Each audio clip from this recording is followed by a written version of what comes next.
সম্পত্তির হিসাব এক ক্লিকেই জেনে নিতে পারেন উত্তরাধিকার.বাংলা ওয়েবসাইটটি থেকে।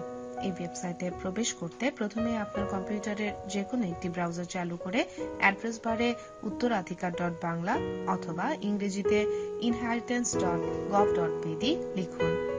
এখানে প্রয়োজনীয় কিছু তথ্য দিয়ে একজন ব্যক্তি তার উত্তরাধিকারীদের মধ্যে কিভাবে সম্পত্তি বন্টন করবেন তা জানতে পারবেন।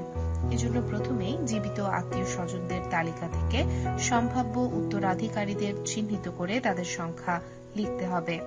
যেমন স্ত্রী জীবিত থাকলে স্ত্রী অপশনটি নির্বাচন করুন, স্বয়ংক্রিয়ভাবে এক সংখ্যাটি চলে আসবে।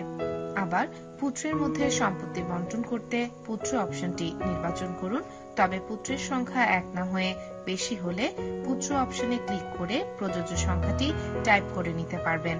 এভাবে যারা সম্পত্তির অংশীদার তাদের নির্বাচন করে প্রযোজ্য সংখ্যা লিখে দিতে হবে।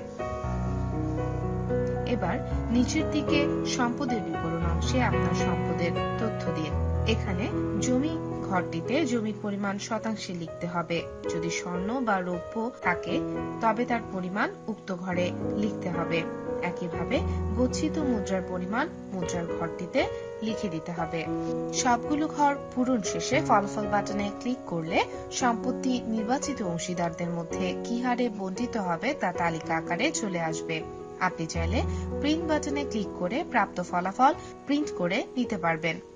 এছাড়াও উত্তরাধিকার.বাংলা ওয়েব পেজটির উপরের ডান পাশে বিধি বাটনে ক্লিক করে সম্পত্তির বিভাজন সংক্রান্ত বিভিন্ন তথ্য বিস্তারিতভাবে জেনে নিতে পারবেন। আবার সম্পত্তির বিভাজন সংক্রান্ত সাধারণ জিজ্ঞাসার উত্তর খুঁজে পেতে জিজ্ঞাসা বাটনে ক্লিক করে তা জেনে নিতে পারবেন। ধন্যবাদ সবাইকে।